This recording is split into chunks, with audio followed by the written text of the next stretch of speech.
Karena itu perhatikanlah dengan seksama itu menuntut agar seseorang mengevaluasi diri dan introspeksi dirinya, jiwanya, rohnya yang biasanya tidak terjamah.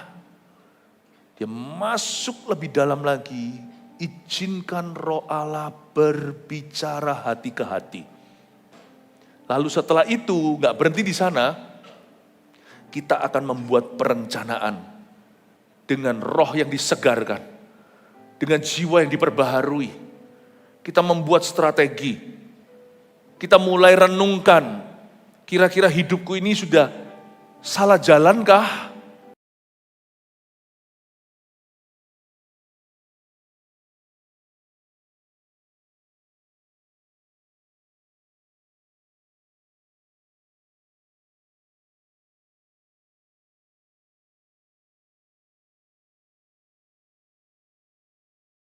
Daripada 1000 hari di tempat lain. Kebaktian yang ketiga ini, kenapa hidupku terasa kacau dan tidak terarah? Jujur, kadang-kadang kita merasa hidup kita kok nggak seperti yang kita harapkan. Malah cenderung gini loh, aku ini kacau secara rohani dan hidupku itu rasanya nggak ada arah tujuan. Apalagi hari-hari ini, rawan sekali. Saya itu begitu lemah, kerasa sekali di dalam itu, aku tuh lemah banget. Aku gak sekuat yang terlihat, meskipun dalam pelayanan, bisa jadi loh orang Kristen lama. Tapi ternyata rapuh di dalam.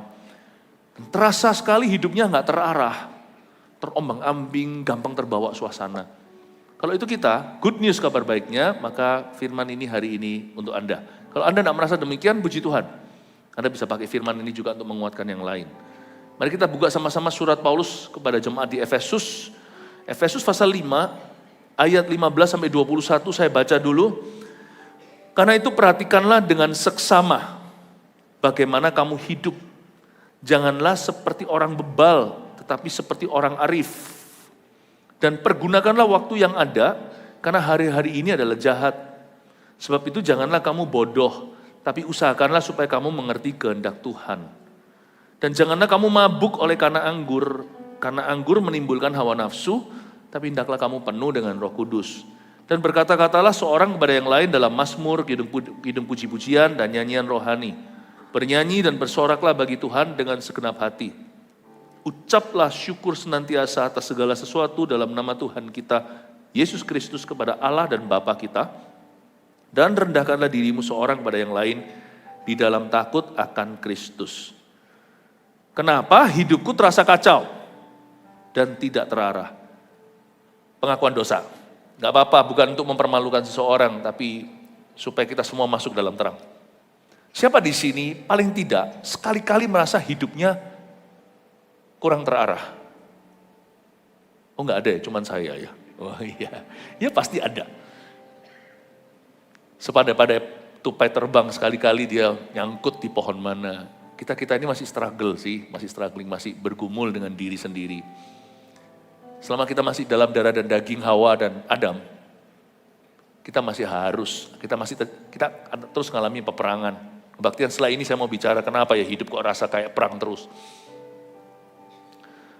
Malah kadang-kadang kita merasa kok kacau ya. Paling tidak gini, hidup doa saya kacau hari-hari ini. Mungkin ada yang mengaku gitu. Aduh, aku baca Alkitab sudah gak teratur. Padahal bisa jadi seorang pemberita firman. Enggak jaminan. Karena disiplin itu di tempat tersembunyi. Dulu waktu kasih mula-mula bacanya berapa pasal. Sekarang lompat-lompat kalau ingat. Nah, itulah cikal bakalnya. Kalau kehidupan rohanimu kacau, sebentar lagi kehidupan pernikahanmu. Bisnis segalanya. Bisa jadi yang kacau terakhir itu kehidupan profesionalmu, karena Anda terpaksa harus disiplin, karena namanya kerja. Tapi pasti nanti cepat lambat akan ada masalah di dalamnya yang sebenarnya Tuhan tidak izinkan, tapi karena kita buka celah. Mari kita tata hidup dari sekolah dasar, dari paling fundamental, yang paling fondasi, paling mendasar adalah hubungan kita dengan Tuhan dulu. Tapi nggak hanya itu, mari kita kenal maksud Allah, kenapa kita diberi waktu. Nah, karena sekarang kita baca ayat 15 dulu. Karena itu perhatikanlah dengan seksama. Bukan perhatikan dengan asal-asalan. Asal-asalan itu gini. Tutup mata. Saya bisa kira-kira tadi di tembok ini ada apa, ada nanti di pinggir-pinggirnya ada mainannya apa, ada lampunya, kira-kira. Seksama itu bukan skim reading. Kalau orang baca itu balik halaman cepat. Bukan survei asal lihat. Seksama itu seperti MRI, seperti CT scan. Dibaca oleh yang ahli. Orang yang ahli yang membaca itu apa namanya? Radiologi ya, radiologis.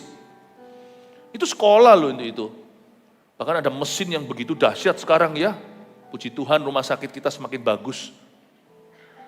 Lalu di Indonesia sudah ada yang bisa baca berapa berapa slice katanya. Slice. Itu urat itu bisa ditipisin lagi, keju udah tipisin lagi, udah kelihatan semua serat-seratnya. Itulah artinya seksama. Dan kali ini Tuhan suruh kita evaluasi diri dan penggunaan waktu. Tuhan suruh kita operasi diri sendiri soal apa yang menjadi prioritas dalam hidupmu.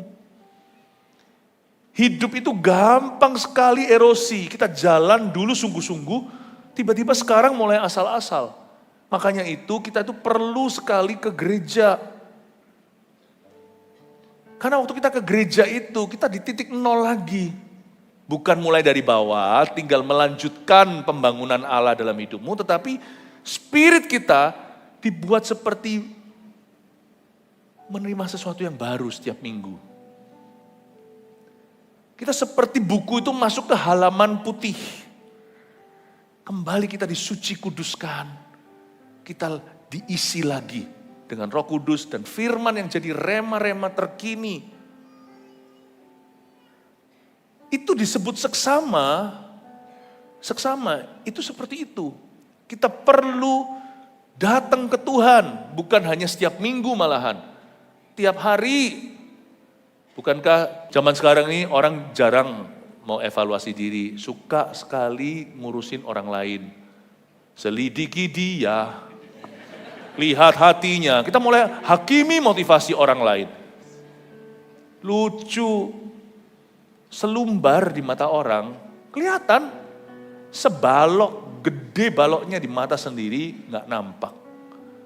Lalu kita scrolling, apa itu namanya? Thread kek, TikTok kek, Instagram kek. Wah, kita ngurusin orang lain. Kita sendiri tidak mengekspos dirinya. Karena nggak berani, nggak tentu lebih benar, nggak tentu lebih betul. Tuhan nggak berkenan. Itu ada tempatnya. Itu namanya posisi, itu namanya kepemimpinan, leadership yang menguji. Itu ada tempatnya, itu manajer, pemimpin rohani, orang tua, guru sekolah, direktur kita, ada tempatnya. Tetapi yang utama di sini setiap kita punya tanggung jawab pribadi untuk memperhatikan dirinya dengan seksama. Urusi dirimu sendiri dulu, udah beres belum? Udah betul belum? Baru setelah itu di dalam posisimu yang sah, jikalau Anda seorang pemimpin atas 5, atau pemimpin atas 2, 5 roti 2 ikan tuh, atau pemimpin atas 10, atau pemimpin atas ratusan, atau ribuan, then do your job well. If you clear with yourself, kalau Anda sudah jelas dengan dirimu sendiri, itu disebut dengan perhatikan, jangan asal-asal.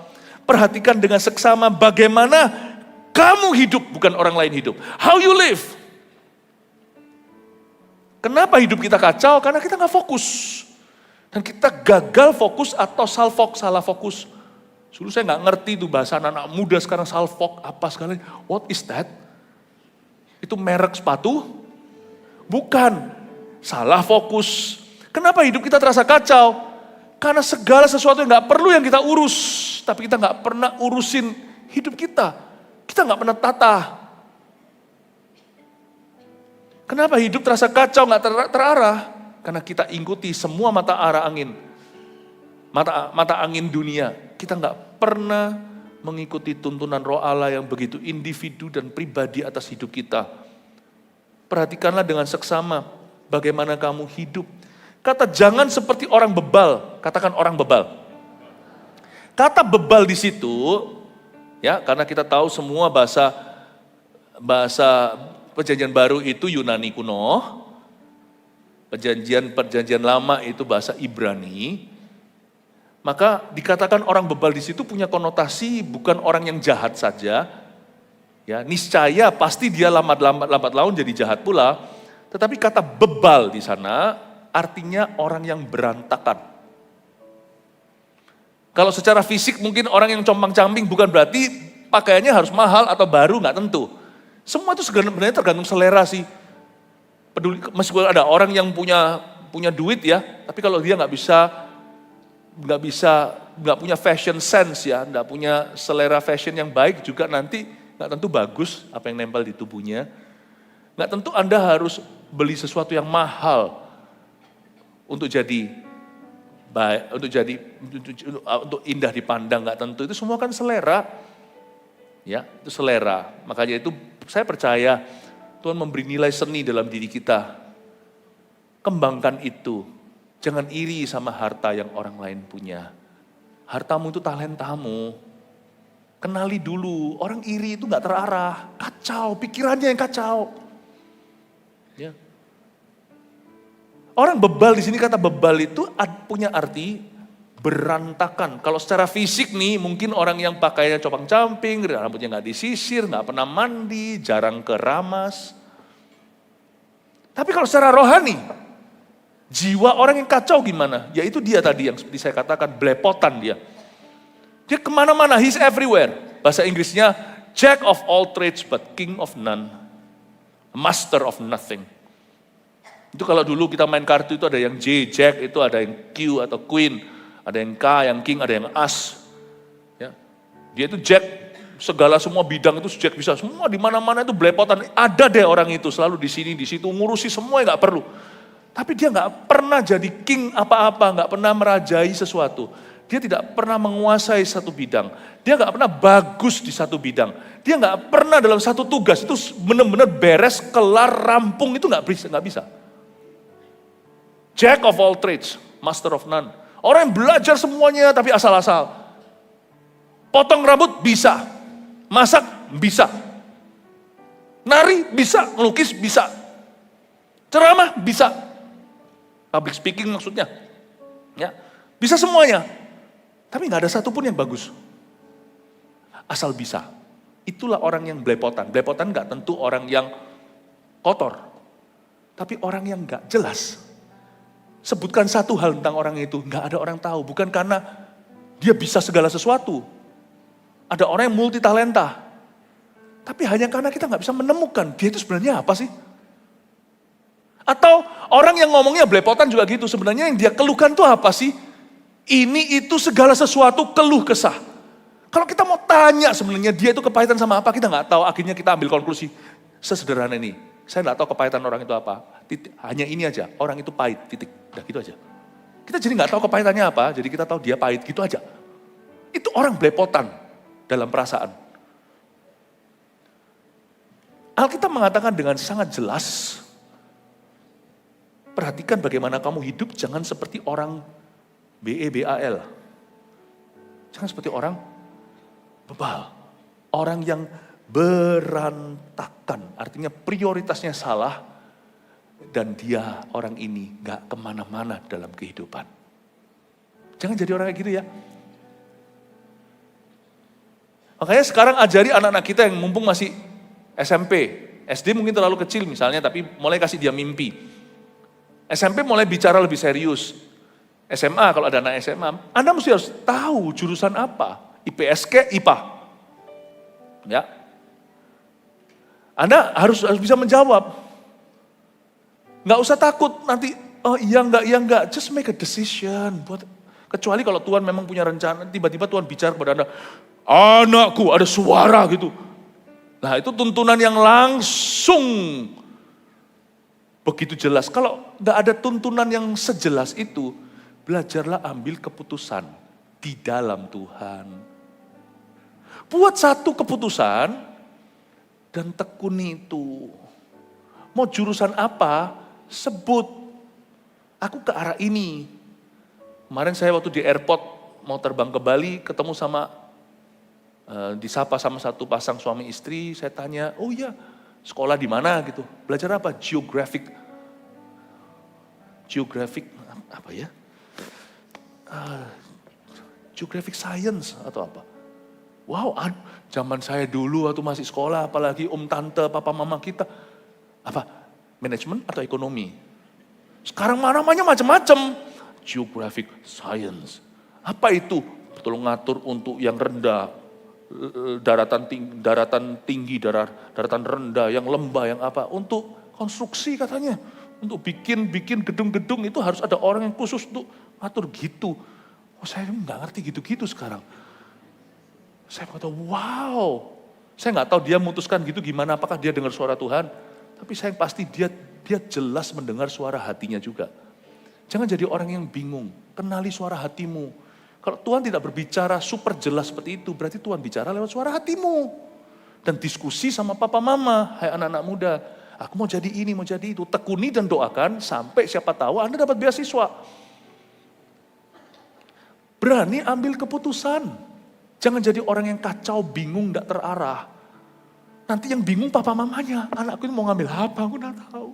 Dilemparkan kembali, terserah. Lalu papa mama juga gak tahu gimana milih lemparkan ke pendeta. Saya sering kali kadang-kadang ditodong orang. Gak tahu, gak kenal di mana, tiba-tiba ditanya, Pastor Philip, ada suara dari Tuhan. Bingung saya. Anak saya sekolah apa? Saya bilang, anakmu namanya siapa? Bener loh, kadang-kadang kalau gituin orangnya bingung saya. Saya bilang, saya harus jujur, saya beritahu, saya gak tahu dia mau sekolah apa. Anda harus tahu lah, saya akhirnya harus tobatkan papa mamanya. Bukan anaknya, papa mama harus bisa jelas, anaknya juga harus ganti paradigma yang jelas. Jangan jadi seperti orang bebal. Orang bebal itu enggak tentu orang jahat. Orang bebal itu orang rapuh. Orang yang belepotan, berantakan, orang yang enggak jelas sama dirinya sendiri. Kalau kita enggak jelas sama diri sendiri, gimana kita jelas sama orang lain? Kalau kita enggak jelas sama diri sendiri, kita juga enggak tahu nanti waktu datang ke Tuhan ini, kita juga nggak bisa punya dialog yang sehat dengan Roh Kudus karena kita sendiri nggak tahu aku ini siapa. Kalau Anda nggak tahu Anda siapa, jangan buat keputusan. Baca firman sampai Anda tahu who I am in Christ, siapa aku dalam Kristus. Then talk to Him. Bicara sama Tuhan sebagai orang yang kenal siapa dirinya. Tuhan, aku Philip Mantova. Aku bukan siapa-siapa. Tuhan, aku ingin begini tapi biarkan kehendakku yang jadi kehendak-Mu. Aku minta Tuhan Yesus. Kalau Engkau berkenan Tuhan, bukannya aku manja, kalau Engkau bisa memberi aku tanda, kalau tidak Kau beri tanda, aku akan ikuti telusuri suara hati. Karena sekarang aku mengerti dari firman, apa yang baik, apa yang salah. Gak perlu lagi aku tanya, apakah boleh aku jadi penjahat, apakah ini kehendak Tuhan. Jelas-jelas firman Tuhan berkata, kita ini adalah anak-anak terang. Ya, gak usah saya tanya sesuatu yang sudah ada dalam firman, aku sekarang ngerti. Tapi ini yang gak ada dalam firman, aku harus sekolah di sekolah A atau sekolah B. Apakah ini atau itu? Atau aku harus nunggu opa-opa Korea baru aku menikah? Tuhan, aku minta pada Tuhan kalau enggak Kau berikan tanda. Aku akan diskusi dengan orang tua dan diskusi dengan gembala, pemimpin rohaniku. Aku jelas akan mengikuti suara hatiku, tuntunlah aku terus Tuhan, Roh Kudus Kau harus tuntun. Karena aku ini enggak tahu sesuatu, masa depan itu masih misterius. Tapi Kau bisa menuntun aku lewat kerinduanku. Tuhan yang bekerja di dalam dirimu, seperti kata firman Tuhan di Perjanjian Baru, dalam kerinduan, keinginan yang di dalam diri kita, Tuhan akan ikuti. Nanti kita akan berpetualangan dengan Tuhan. Nah, kita akan melihat Tuhan bukan lewat suara audible di depan, tapi kita akan melihat Tuhan dalam petualangan itu, waktu kita mulai jalan terjadi penyertaan. Be clear with yourself. Apalagi anak muda yang SMA. Mau jurusan apa? Jelas jurusan. Saya IPA, saya IPS. Ya. Atau nggak tahu sekarang itu benar nggak sih saya ngomongnya IPA IPS itu sekarang masih gitu nggak sih, relevan? Udah beda ya? Apa namanya? Nah, nggak tahu sekarang namanya apa. Sudah, pokoknya ikutin aja, saya sudah nggak ngikutin ya. Mau Anda belajar ekonomi, kayak belajar manajemen, kayak belajar apa, jangan Anda malu. Nggak usah yang keren-keren sampai geographic science atau apa. Saya mulai sesuatu dan saya tahu itu yang saya mau. Dari situ nanti Tuhan bawa saya ke dalam semua spesifikasi dalam hidup ini. Tapi be clear with your own heart. Jangan jadi orang kacau, tidak terarah. Buat keputusan. Termasuk tentang jodoh. Jangan tunggu opah. Nanti semua pada waktu semua laki-laki sudah menjadi opah-opah sungguhan. Nah, Anda harus pilih salah satu, akhirnya Anda dapat opah Korea tapi opah beneran. Marry someone you could love. Mungkin bukan angan mimpimu, tapi sebelum kita bermimpi lebih tinggi, kita perlu ngaca dulu. Sesuaikan dengan levelmu. Bukan berarti level orang lebih tinggi, lebih rendah, bukan. Tapi belajar untuk mengerti what you need, not what you want. Apa yang kau butuhkan, bukan apa yang kau inginkan. Amin. Ya. Oh haleluya. Kita lanjut ya, karena baru satu ayat. Ingatlah seperti orang bebal, tapi sebagai orang arif. Pak Arif, ada di sini Pak Arif? Ada di sini namanya Pak Arif, tetapi ternyata dia nggak teratur orangnya. Harus ganti nama. Sama seperti orang bernama Dermawan tapi pelit sekali. Namanya Budiman tapi orangnya luar biasa jahatnya. Hati-hati jangan salah nama. Bapak Arif di sini, kalau Anda Arif berarti Anda harus bisa punya punya perencanaan. Orang Arif itu bukan orang yang tidak pernah salah, saleh, gimana. Orang Arif adalah seorang yang bisa menata kehidupannya dengan Tuhan. Orang Arif adalah orang yang punya, ini loh penting, perencanaan. Tuhan tidak pernah anti kita berencana loh. Di Amsal dikatakan, serahkan perbuatanmu kepada Tuhan, maka terlaksanalah rencanamu. Nah, kalau kita nggak punya rencana yang dipersembahkan, setelah kita berbuat sesuatu, Tuhan mau melaksanakan apa? Paham maksudnya? Serahkanlah perbuatanmu kepada Tuhan. Itu kelakuan. Maka terlaksanalah rencanamu. Nah, kalau kita menyerahkan perbuatan kita, tapi kita belum berencana, nanti apa yang kita serahkan? Yakobus tidak anti perencanaan. Adiknya Tuhan Yesus menulis surat Yakobus. Di dalamnya dia tulis, libatkan Tuhan dalam perencanaanmu. Jangan berkata, aku mau pergi ke kota Anu, aku mau melakukan itu. Hai kamu orang berdosa, kamu gak tahu hari esok. Hendaknya kau berkata, God willing bahasa Inggrisnya, jikalau Tuhan menghendaki, maka aku akan pergi ke kota Anu, aku akan melakukan bisnis itu. Selalu berkata, jika Tuhan menghendaki, itu suatu attitude, suatu sikap hati yang disertai dengan aktivitas. Yaitu mendoakan, berdoa suami istri jika Anda sudah menikah. Dan kalau Anda adalah seorang single, Anda juga harus ada dalam tudung, misalnya keluarga. Kalau Anda tidak punya orang tua, ada paman atau siapa yang menjadi orang tua asuhmu. Gembala dalam pengembalaan, pemuridan, Anda selalu bisa libatkan kami. Kami bukan orang yang suka cari-cari tahu rahasia orang, kami nggak senganggur itu, tapi kami memberikan diri available jikalau umat Tuhan butuh pertimbangan. Selalu orang arif itu selalu tidak pernah dia bertindak sendirian. Suami istri juga nggak boleh diam-diam. Ini uang suaminya yang kerja lalu jalankan uangnya, istrinya nggak tahu apa-apa. Sekalipun istrinya ibu rumah tangga, dia nggak tahu bisnismu, tapi dia istrimu. Sebelum Anda memutuskan harus punya restu sekalipun Anda kepala keluarga. Justru kalau Anda kepala keluarga sekalipun istri bukan kepalamu, justru tunjukkan teladan bagaimana Anda kalau mau ngambil keputusan itu teamwork. Gak ada orang yang penuh Roh Kudus itu jadi isolasi, itu gak ada. Gak ada orang yang penuhan Roh Kudus itu lalu jadi orang yang menyendiri, itu gak ada. Semua orang yang penuh Roh Kudus pasti akan menjadi seorang team player.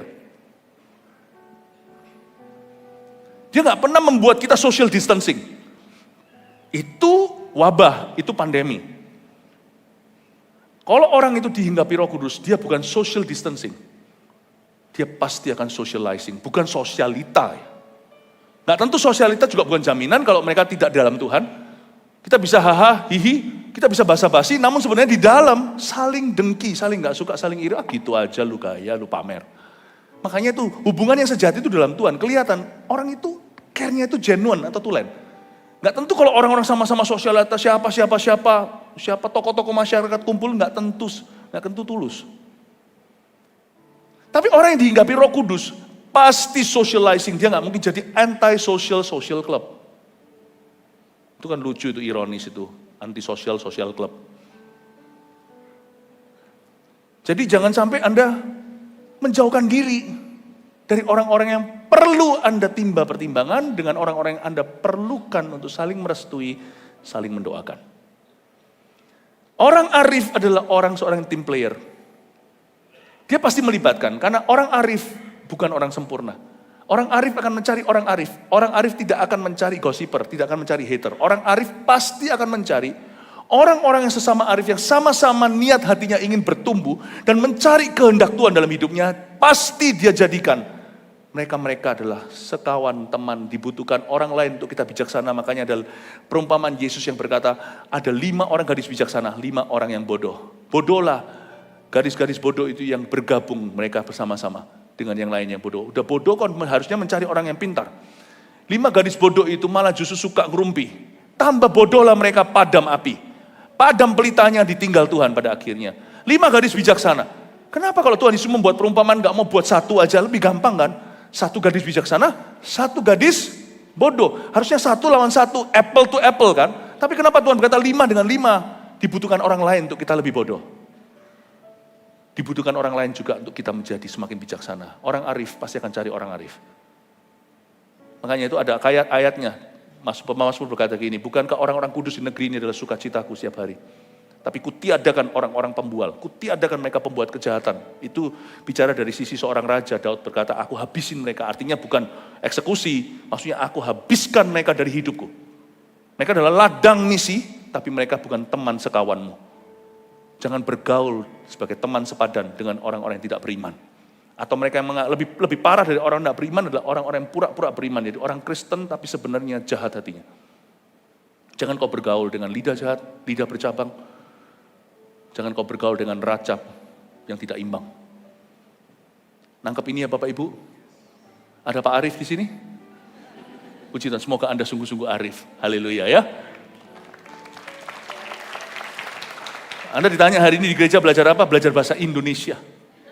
Apa itu bebal, apa itu arif, sekarang sedang diberikan pengertian. Lanjutkan sekarang ayat 16, dan pergunakanlah waktu yang ada. Karena hari-hari ini adalah jahat. Ayat 16 ini luar biasa. Dan pergunakanlah waktu yang ada. Katakan waktu. Kita perlu tahu ayat 16 ini, waktu di sini dalam bahasa Yunaninya itu sebenarnya ada 2 arti, kronos dan kairos. Yang dimaksudkan di ayat 16 ini adalah kairos loh. Jadi kita kira pergunakan waktu itu waktu kita ya, hour after hour, jam per jam, menit per menit, AM, PM, AM lalu PPM, AM, PM. Tapi ayat 16 ini artinya pergunakanlah waktu. Kata waktu di sini juga sama yang dipakai di Galatia 6, pergunakanlah setiap kesempatan, pakailah kesempatan, selama ada kesempatan, berbuatlah baik pada semua orang, khususnya kepada saudara seiman. Itu kata yang sama, kata kesempatan, opportunity, itulah kata waktu di sini. Paham ya? Dalam bahasa Inggrisnya, where there is still opportunity, do good to all. Jadi ternyata ayat 16 ini bicara begini, kamu harus bisa wise dengan waktu. Waktu kronos itu pasti ada yang terbuang. Mau kita tidur aja seolah terbuang. Orang-orang yang maunya kerja-kerja doang, kalau hatinya hanyalah terpaut pada harta, mau lebih kaya, mereka biasanya tidurnya kurang-kurang. Bisa jadi gitu, tetap gak baik loh ya nanti. Jangan sampai nanti terjadi kegagalan organ. Ya, saya kenal beberapa orang yang kerjanya tidurnya benar-benar hanya sedikit banget. Ya, otomatis dia gak heran, gak usah iri. Mereka pasti kalau mereka ada keberuntungan, mereka pasti gimana. Tetapi satu sisi lagi, apa yang mereka korbankan membuat kita jadi tidak mengingini kehidupan itu. Mereka korbankan dengan waktu, dengan keluarganya, anak-anaknya sudah merasa bukan punya papa, tapi punya om di rumah. Ya, lalu kesehatannya, mati muda, cerita-cerita itu sudah lumrah di masyarakat. You see, waktu bagi beberapa orang yang berkata about time is money, oh don't sleep. Dia mencoba mengusahakan untuk bisa mengkonversi setiap waktu, setiap jam itu jadi dolar. Yaitu pilihan. Saya rasa ada tempatnya di mana kita harus bekerja dan kita akan mendapatkan upah yang baik. Enggak seperti orang yang berkata, ngapain, bagi aku time is not money. Ya, time is nothing to you. Makanya ada orang yang buang-buang waktu. Sekalipun kita sudah pakai semua waktu kita, pasti ada yang terbuang sia-sia. Kronos itu nggak bisa Anda tahan. Kita diem aja nggak berbuat apa-apa. Sebentar lagi Bali selesai ibadah jam 4. Udah selesai. Anda enggak bisa tahan. Tapi yang dimaksudkan adalah, be wise, bijaksana dengan kronosmu. Kau tidak perlu buang secara sengaja, kau rencanakan aja masih ada yang terbuang sia-sia. Oke? Gak bisa loh. Kadang-kadang yang kita mau itu kita selalu dapatkan. Gak bisa orang itu semua dikasih ceklock. Misalnya kita main sama anak, alarmnya bunyi sudah selesai waktu papa dengan kamu sekarang. Gak bisa gitu kan. Kadang-kadang ada waktu yang molor. Karena memang kita go with the flow kan. Kadang-kadang flow kan. Kadang-kadang kita paksa-paksain kalau kita lagi demam, lagi flu ya harus istirahat. Kita langsung menyesal-nyesal, pukul-pukul dada. Bagi orang yang alkoholik. Workaholic kok alkoholik. Bagi orang yang pekerja keras ya, kebalikan dengan banyak orang secara mayoritas yang suka malas. Sebagian kecil ada pekerja keras itu pukulan di dada. Aduh kenapa aku hari ini flu? Dipaksa-paksakan. Kita rasa hari itu waktu terbuang sia-sia karena saya harus tidur dan istirahat. You see, Anda berencana sempurna pun nanti kejadiannya nggak sempurna. Mesti ada waktu terbuang, kronos yang terbuang. Pasti ada yang sia-sia, terbuang begitu aja karena Anda harus go with the flow. Karena Anda bukan Tuhan. Jadi be wise dengan kronos. Anda kalau bisa lulus, misalnya kuliah sini 4 tahun, jangan kau pelan-pelan santai. Mentang-mentang mungkin orang tua sanggup untuk biayain, karena orang tua pun bisa goyang, bisa goncang. Be wise with kronos. Zaman dulu saya sekolah di luar negeri, ada orang-orang yang benar-benar mahasiswa kekal. Ngambilnya dikit. Lalu tiba-tiba Krismon tahun 98, saya masih ingat itu, teman-teman saya harus pulang. Sebenarnya kalau mau dihitung, saya nggak tega terberitahu, mereka harusnya bisa lulus tahun lalu. Mereka nyantai. Siapa sangka, papanya yang begitu well to do, yang begitu mampu, tiba-tiba nggak mampu lagi. Jual semua aset, sita bank, pulang. Harusnya kau pulang sudah sarjana. Tapi karena kau nyantai dengan kronos, kau tidak wise. Kamu tidak tahu kapan kronos akan tiba. Kapan kairos akan tiba. Bagi orang-orang yang sudah lulus dulu misalnya, kalau memang sudah waktunya, pada waktu terjadi krismon, dia punya kesempatan. Pada saat itu semuanya kalau terjadi suatu krisis itu ya biasanya memang ada yang jatuh. Tapi juga ada yang bangkit. Di waktu-waktu yang sangat volatile, yang sangat-sangat goncang itu, sangat-sangat tidak menentu, di situ tuh juga ada kesempatan-kesempatan ilahi yang Allah beri. Nah, kalau kita masuk pada saat kronos kita sudah beres, kita bisa terbuka kairosmu. Di waktu ini, what opportunity will you show me? Galatia 6, kalau ada kesempatan, selama ada kesempatan, lakukan kebaikan. What opportunity Tuhan? Kesempatan apa? Mereka nggak bisa kesempatan. Mereka pulang sebagai orang yang DO, drop out kuliah. Tapi orang yang sudah selesaikan, mereka mikirkan, apalagi orang yang sungguh-sungguh tiba-tiba disambung beasiswa.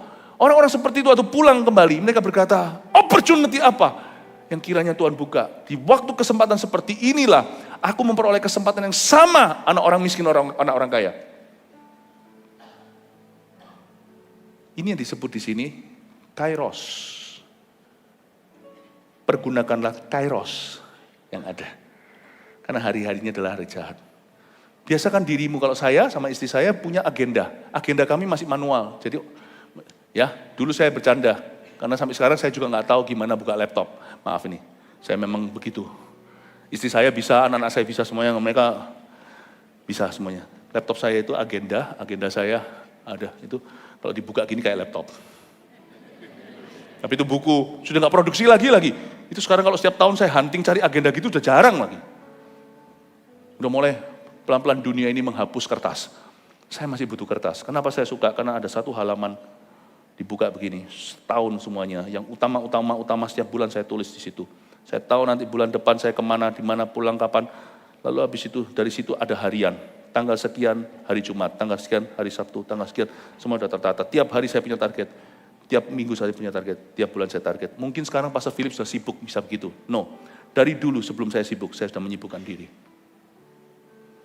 Bahkan kalau Anda belum dapat kerja, Anda bisa jadi pekerjaan itu sendiri. Itu selalu terisi, tiap hari saya harus punya target. Saya mau mencapai apa hari ini? Itu tanggung jawab saya, Kronos. Kairos itu waktu saya jalani, saya peka sama Tuhan. Tuhan, what opportunity are you giving me? Kesempatan apa yang kau berikan kepadaku? Saya dan suami istri, sering kami rapat sendiri. Oke, begini, gini, kita atur semuanya. Tiap hari saya punya target, harus apa? Zaman dulu saya punya agenda, ya lebih simpel lagi, cuman kecil begini. Karena masih banyak kosong-kosong waktu saya baru pulang tahun 98. Tapi saya tulis sana hari ini saya begini. Kalau saya tidak punya target apa-apa yang saya bisa kerjakan, saya bantu orang lain, saya jadikan orang lain target itu. Target itu adalah kerinduan, jangan alergi dengan kata target. Karena hidup kita itu sudah ditargetkan, suatu saat kita mati. Lebih baik Anda targetkan sesuatu yang Anda lakukan selama itu. Tiap hari saya punya target, kalau enggak ada, saya akan jadikan target. Saya akan bantu orang ini, bantu. Jadi itu selalu terisi, hari per hari, saya bantu orang lain. Tidak selalu semuanya itu menghasilkan sesuatu untuk aku. Untuk telepon orang ini. Untuk memberi dia ayat. Untuk ingatkan orang ini. Dan sebagainya. Bahkan istri saya lebih hafal lagi semua orang. Saya nggak tahu dari mana dia punya memori. Mumpung dia nggak ada di ruangan ini sekarang. Dia tahu loh ulang tahunnya siapa. Si ini hari ini ulang tahun, si ini hari ini ulang tahun.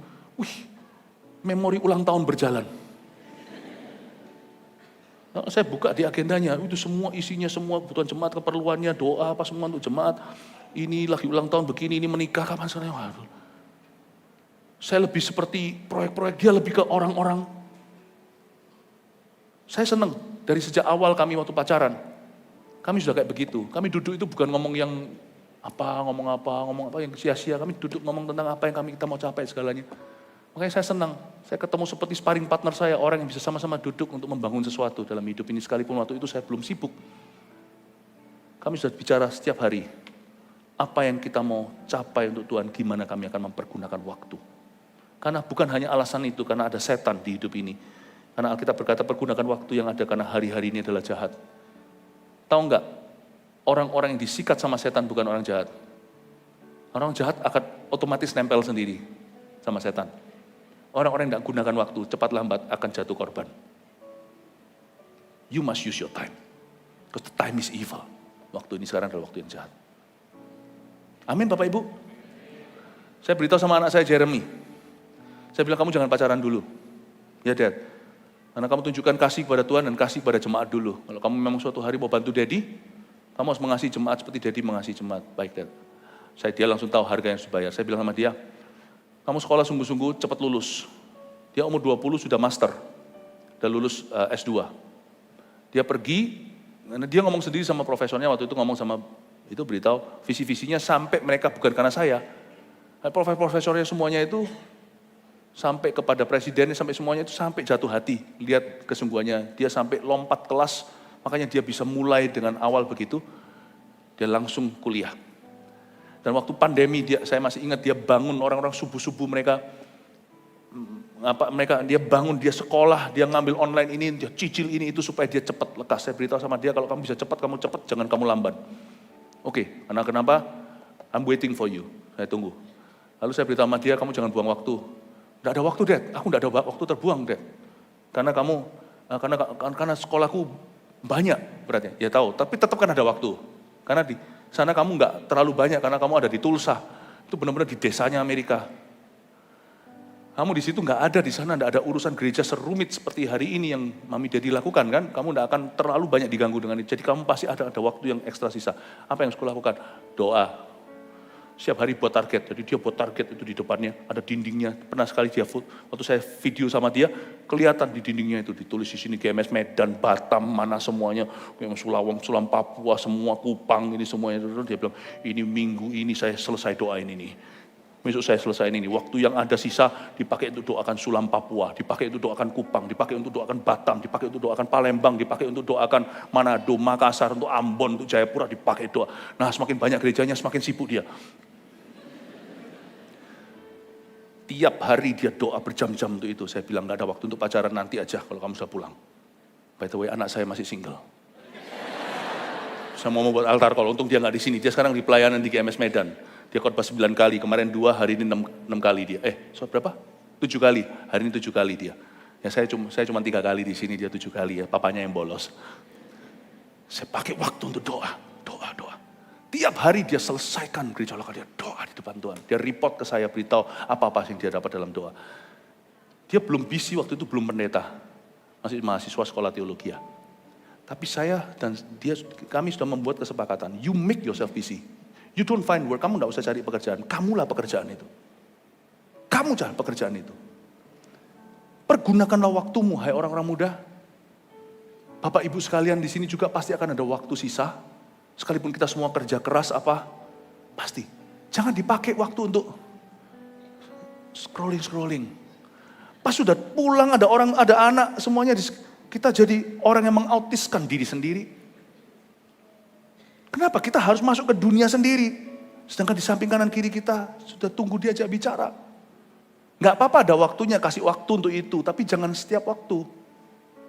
Anak-anak muda juga sama, lelah, penat katanya, aku sudah selesai belajar. Istirahat, me time. Ini bukan istirahat, malah buat penat. Istirahat itu tidur. Doa, ngobrol kayak atau apa. Itu. Apalagi anak-anak muda yang sudah setelah penat begitu, dia begini jatuh dalam pencobaan. Lihat yang enggak, lalu jatuh ke dalam dosa. You see, pergunakan waktu itu be wise.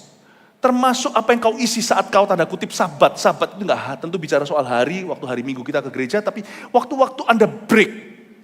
Pergunakan waktu. Waktu ini jahat, setan itu sering lewat. Orang yang enggak ngerti, langsung scrolling, enggak tahu, enggak paham, itu pasti akhirnya kena pancingan. Ada waktunya untuk begini. Begini, mana HP-nya? Ginilah, HP-nya gede. Ada waktunya, kasih dirimu sendiri waktu. Tapi jangan setiap waktu. Amin Bapak Ibu. Karena hari-hari ini adalah hari-hari yang jahat. Sebab itu janganlah kamu bodoh, tapi usahakanlah supaya kamu mengerti kehendak Tuhan. Ada kata usahakanlah, katakan usahakanlah. Kata usaha di sini berarti ada usaha dari sisi kita. Enggak secara otomatis. Usahakanlah supaya kamu mengerti kehendak Tuhan. Berarti ada effort dari kita untuk membangun kebiasaan-kebiasaan rohani. Dulu waktu anak saya masih kecil, saya berikan kepada mereka peraturan. Saya sama mamanya berikan peraturan. Kalian hanya boleh main waktu itu, zamannya masih iPad. Itu pun dikasih orang. Saya beritahu sama mereka, kalian hanya boleh main ini. Anak saya yang laki-laki, cowok suka main basket. Aslinya suka main basket, jadi kalau main game juga main basket, saya kasih di situ ada gamenya basket, hanya Saturday, Sabtu, waktu itu zamannya mereka belum ada voltage apa, waktu itu mereka ikut sama kita ke Pro M, mereka siang, pagi-pagi sebelum jam 12 gitu, mereka boleh main, hanya setengah jam. Masing-masing orang setengah jam, jadi mereka setengah jam, aku dulu, setengah jam, sudah selesai, setengah jam. Boleh ada waktunya. Tapi bukan setiap waktu. Pergunakanlah waktu sebab hari-hari ini adalah hari yang jahat. Usahakanlah supaya kamu mengerti kehendak Tuhan, supaya punya kebiasaan-kebiasaan yang positif, yang berguna, yang membangun, dan yang melibatkan orang. Bukan kebiasaan-kebiasaan yang tidak ada buahnya. Dan janganlah kamu mabuk oleh anggur, karena anggur menimbulkan hawa nafsu, tapi hendaklah kamu penuh dengan roh. Jangan mabuk karena anggur ini, jangan masuk kebiasaan-kebiasaan buruk, yang membuat Anda dan saya penilaiannya terganggu, yang membuat kita itu, apalagi orang-orang yang berada di posisi leadership kepemimpinan, kalau Anda mau maju dan buat orang lain maju, hindari kebiasaan atau hindari benda-benda, barang-barang atau termasuk minuman dalam hal ini yang membuat Anda jadi kabur dalam penilaian. Karena anggur membuat kita puyeng. Seorang hakim tidak boleh itu, seharusnya. Pemimpin negara jangan itu. Pemimpin rohani juga jangan itu. Karena apa yang membuat Anda jadi tidak bisa mikir dengan mengkaburkan pikiranmu, hindari aktivitas atau benda itu. Dia ngomong di sini, kamu jangan mabuk karena anggur menimbulkan hawa nafsu. Kurangi distraksi, kurangi gangguan, karena hidupmu berguna. Tapi hendaklah kamu penuh dengan roh, isi dengan aktivitas yang membangun manusia rohmu. Kata penuh dengan roh ini bukan kepenuhan sekali. Kepenuhan sekali waktu terjadi Pentakosta itu indah. Tapi kata penuh dengan roh, kamu penuh dengan roh ini adalah continual feeling atau diisi dari waktu ke waktu. Makanya ada kebiasaan rohani yang kita bangun seperti kita komitmen ke gereja. Saya selalu sarankan jemaat, kalau kita ke gereja itu waktunya selalu buat sama aja. Kecuali kalau memang ada terganggu, ada aktivitas lain, misalnya Anda bepergian. Misalnya kalau ada jemaat yang datang di ibadah 2, ya ibadah 2, ibadah 3 itu baik. Sama dengan exercise, sama dengan kita olahraga. Kalau kita ngeflow waktunya, nanti malah justru bolong-bolong, lama-lama kompromi dan enggak sama sekali. Tapi kalau olahraga, itu harus set. Saya kalau olahraga jam sekian, hari gini, hari segitu. Saya buat hari yang paling sedikit saya pasti traveling di hari itu. Kalau enggak, saya akan beralasan. Kalau Anda beribadah juga sama membangun manusia roh Anda, hendaklah kamu penuh dengan roh itu ada waktu-waktu yang sudah Anda tetapkan. Datang lebih pagi, jangan tergesa-gesa. Waktu datang ke ibadah itu datang berapa menit sebelum mulai supaya kita bisa berdoa dulu. Sebagai jemaat ya. Nah, itu hendaklah kamu penuh dengan Roh Kudus. Ada waktu-waktu saat teduh. Lama-lama nanti akan ada memori di dalam diri kita. Jam tertentu itu kita bisa bangun sendiri. Kalau tiap pagi kita bangun jam sekian, kita berdoa. Saya sekarang sudah gak pernah lagi bergantung dengan waker. Selalu alarm di set jam berapa itu saya selalu 5 menit sebelumnya saya bangun untuk matikan waker itu. Secapek apapun juga sudah ada memori di dalam diri sini bangun segitu. Meskipun juga misalnya ke belahan bumi yang lain, bukan ke luar angkasa ya, belahan bumi lain. Oh ya, belahan dunia yang lain. Pas lagi jet lag ya, saya bisa jam segitu bangun tuh ada craving, ada kerinduan untuk berdoa. Seperti orang yang hamil itu loh, orang yang orang craving itu apa namanya? Ngidam. Bisa ngidam doa jam itu. Waktu saya lihat-lihat, ingat-ingat, saya nggak ingat kan jam berapa di sebelah sana. Oh, di Indo ini jam segini. Ya pas saya memang waktunya doa. Bangunlah craving doa itu. Tiap pagi jam segini. Hendaklah kamu penuh dengan Roh Kudus, ada aktivitas-aktivitas yang benar-benar membuka jalan untuk kita diisi terus. CG. Wah itu benar-benar ya. Orang-orang CG itu semua kesaksian kalau udah cocok apalagi ya. Kayaknya nggak mau pulang-pulang, bye di sini, nanti di situ bye lagi, 10 kali bye-bye. Jam gimana tuh ditunggu-tunggu nih, beberapa jemaat kita itu khusus dari luar kota, khusus mau dimana dia CG dulu balik lagi ke luar kota itu untuk, ya kalau diberi kemampuan mereka bisa, mereka lakukan itu, mereka bela-belain karena CG mereka nggak mau miss, mereka nggak mau luput, karena mereka rasa di situ mereka dibangun dan mereka di situ akrab, mereka benar-benar merasa nggak sendirian. Itu yang disebut dengan hendaklah kamu penuh dengan Roh Kudus. Isi hidupmu dengan aktivitas-aktivitas yang membangun manusia rohmu. Karena hari-hari ini adalah hari-hari yang jahat. Dan kurangi distraksi gangguan seperti anggur. Anggur gak cocok bagi seorang hakim. Gak cocok seorang yang mencoba misalnya bekerja di level-level tertentu yang perlu pertimbangan, perlu hikmatnya, perlu bijaksana, perlu pengambil keputusan, tidak boleh puyeng kepala. Dia harus selalu sober, gak boleh hangover. Ada orang-orang tertentu ditaruh Tuhan di posisi-posisi leadership, rohani maupun bukan. Jangan jamah hal-hal ini. Jangan jadikan itu kebiasaan. Jangan jadikan kesukaan. Beberapa orang tidak bisa kita hakimi. Ada orang-orang tertentu yang harus socially, harus ketemu dengan orang-orang begitu. Tapi jangan pernah kau suka dengan itu. Jangan pernah apalagi jadikan kecanduan. Karena anggur menimbulkan hawa nafsu. Itu adalah distraksi yang tidak perlu. Dan berkata-katalah seorang pada yang lain dalam mazmur, kidung pujian, dan nyanyian rohani. Bernyanyi dan bersoraklah bagi Tuhan dengan segenap hati. Supaya instead of mabuk, daripada mabuk, mendingan hatimu dipenuhi dengan ucapan syukur. Terus di dalam hatimu bergaul dengan Tuhan. Mazmur, pujian, nyanyian rohani bukan kategori-kategori puji-pujian. Mazmur, pujian, dan nyanyian rohani adalah kondisi hati. Sebuah atmosfer sorgawi yang terus kau jaga. Kurangi distraksi-distraksi atau gangguan-gangguan yang tidak perlu. Karena Tuhan hari-hari ke depan akan memberkati hidupmu, akan membuatmu semakin luar biasa. Dalam karir Anda, dalam pelayanan Anda. Ucaplah syukur senantiasa atas segala sesuatu dalam nama Tuhan kita, Yesus Kristus pada Allah dan Bapa kita. Dan rendahkanlah dirimu seorang pada yang lain di dalam takut akan Kristus. Lihat itu ayat 21, efeknya orang yang kepenuhan Roh Kudus bukan kepenuhan anggur dunia. Adalah orang itu pasti akan jadi team player. Orang itu akan merendahkan dirinya seorang pada yang lain. Orang yang bergaul. Orang arif, cari orang arif. Orang-orang yang, gak ada orang yang penuh dengan Roh Kudus jadi sombong. Atau jadi minder. Atau jadi menjauhkan dirinya dari orang lain. Orang yang penuh Roh Kudus pasti rindu untuk bergaul dengan orang lain yang penuh Roh Kudus. Dia pasti menjadi team player. Nanti ayat-ayat berikutnya tidak saya bahas. Masuklah definisi hubungan-hubungan keluarga, suami terhadap istri, suami-suami, istri dengan anak dan sebagainya, hamba dengan Tuhan. Lihat itu, kalau orang penuh Roh Kudus, dia akan berhasil dalam setiap hubungan.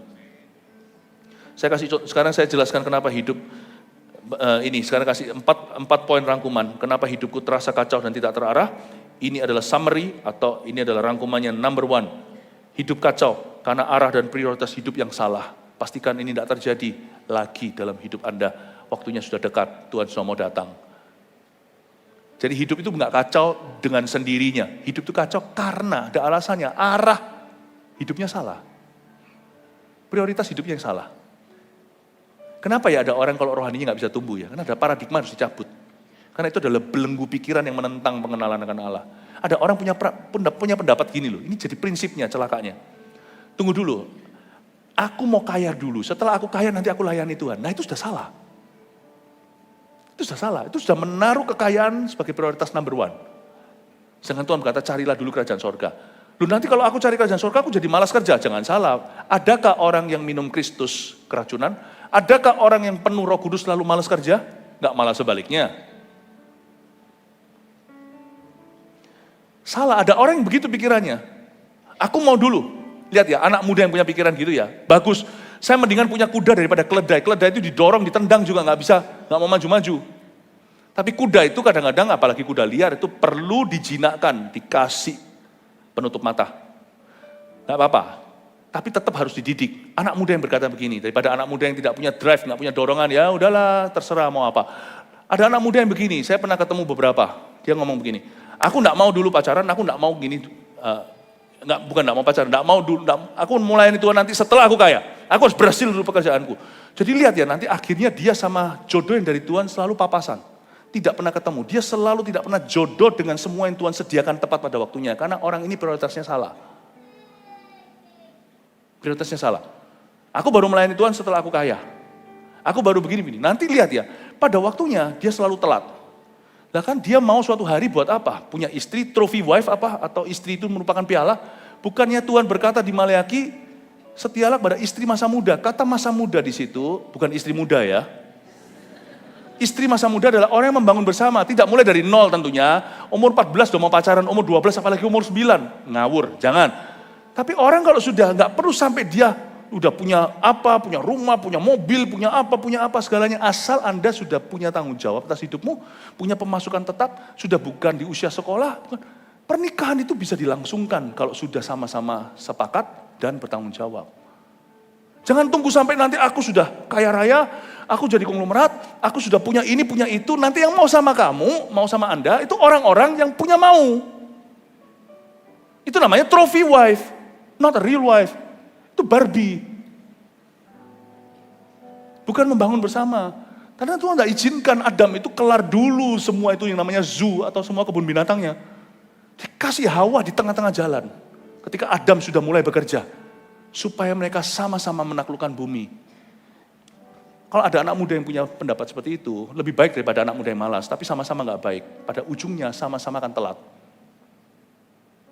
Baik itu jodoh, baik segalanya. Lihat ya, nanti dia mau melayani Tuhan, ketika dia sudah, nggak mungkin, pasti kecanduan. Dia umur 30, dia berhasil, gunung tinggi, lebih tinggi lagi Himalaya dia mau duduki. Nggak mungkin dia akan berkata, nanti sampai saya umur 40, dia pasti akan kerja lagi, karena waktu itu dia terpacu. Dulu dia mahasiswa, sekarang dia sudah orang bekerja, dia lihat kanan kirinya, orang lebih berhasil. Dulu dia merasa aku mau mencapai itu, sekali dia ada di situ, dia lihat, lo di sana, dengan rencananya aku pernah Himalaya dan sebagainya, wah dia pasti terpicu. Ambisius, umur 40 terus 50 dia nanti pada waktu antara dia hilang semuanya, karena dia gambling, karena hatinya udah salah dari awal, gak ada yang bisa ngerem. Pernikahannya pun gak sehat, karena dia pasti akan selalu mengutamakan itu. Atau ketika dia sakit, terus dia baru berkata, sekarang aku mau melayani. Salah, hidupnya kacau. Karena arahnya salah dari depan, paradigmanya itu wrong, ngawur. Aku mau berhasil dulu, baru layani Tuhan. Bisakah kau berhasil tanpa Tuhan?